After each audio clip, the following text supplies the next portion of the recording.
Hey everyone, welcome back to Corporate Decoder. Today, SLNH just filed an 8K and there is a new executive who could change things. Quick note, this is not financial advice, just my take on public filings for educational purposes.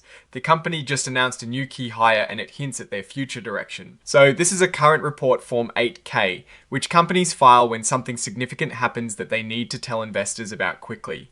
Think major events, not the everyday stuff. The date we are looking at is the 16th of July, 2026. The company in question is Soluna Holdings, Incorporated, or SLNH. They are involved in financial services, specifically capital markets. We see their common stock is traded under the ticker SLNH on the Nasdaq.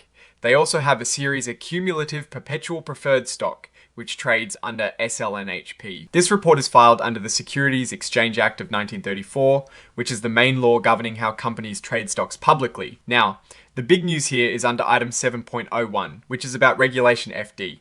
This regulation ensures that all investors receive important company information at the same time. It prevents some investors from getting an unfair advantage. On the 16th of July 2026, Soluna Holdings announced they appointed a new Chief Development Officer, Ryan Carver.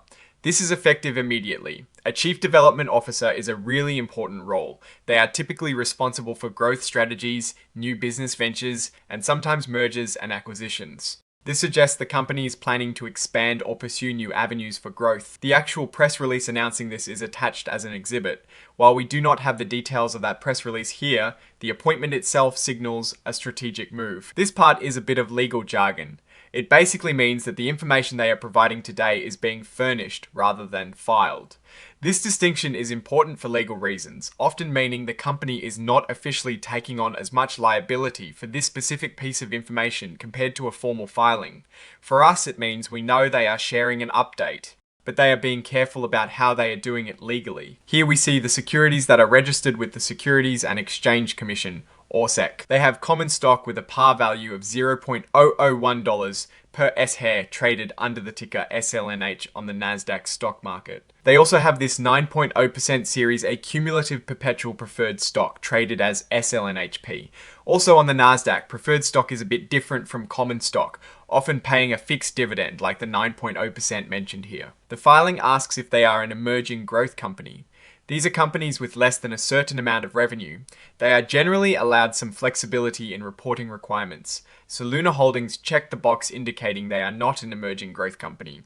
This means they have to follow all the standard reporting rules. Finally, under item 9.01, they list the exhibits associated with this filing. The main exhibit is that press release from the 16th of July 2026 about the new Chief Development Officer. And then there is an interactive data file, which makes the information easier for computers to read and analyze. The signatures section is pretty standard. It just confirms that the company is officially reporting this. Michael Peakey, the Chief Financial Officer, signed off on this.